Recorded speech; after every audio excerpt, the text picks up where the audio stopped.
Recording studio Delhi.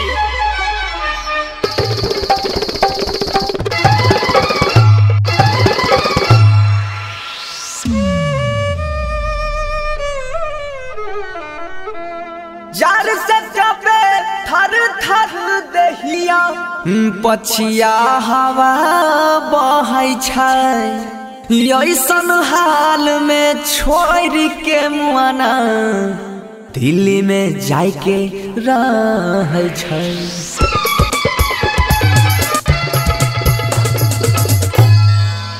हमर सैया भेज देला कोई रजैया से हो छीन लेलकै सासो रजैया। ठंडी में अब केना के रहबै भौजी गे, ठंडी में अब केना के रहबै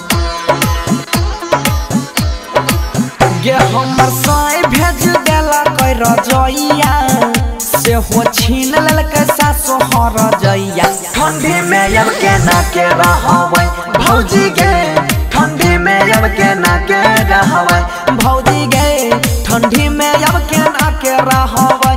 दुखरा बोले ना अब केना के सहबै। हमर साई भेज देला कोई रजैया आ से हो छीन लेलकै सासो रजैया। ठंडी में अब केना के रहबै भौजी गे, ठंडी में अब केना के रहबै।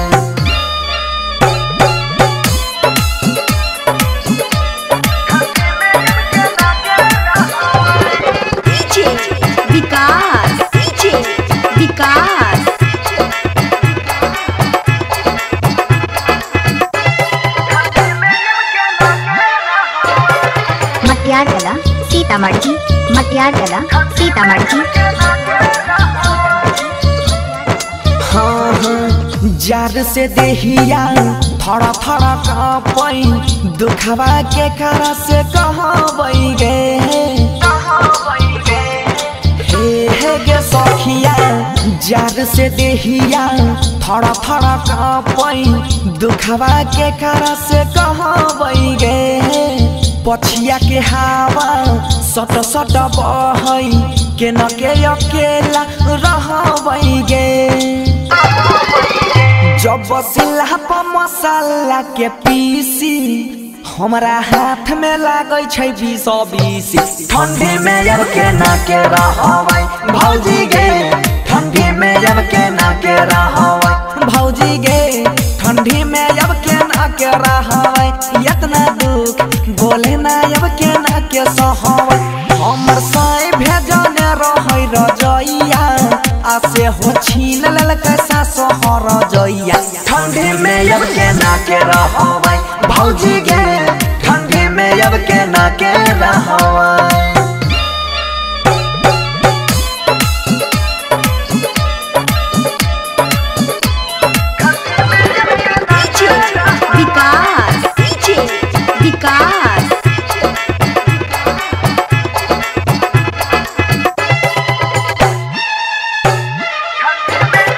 मटियारकला सीतामढ़ी, मटियारकला सीतामढ़ी। हाँ हाँ खाइल पियाला वन हो जाय छै पानी, देहिया में शौक नहीं लागै छै।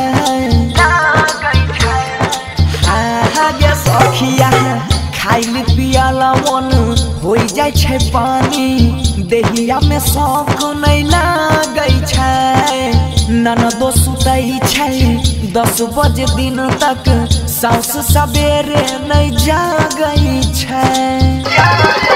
आके न सहबै अकेला परेशानी, आ कोई भैरियो के दै छै नहीं पानी। ठंडी में अब केना के रहबै भौजी गे, ठंडी में अब केना के रहबै भौजी गे, ठंडी में अब केना के रहबै।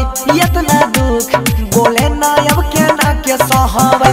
हमर सैया भेजने रहै रजैया आ से हो छीन लेलकै सासो रजैया। ठंडी में अब केना के रहबै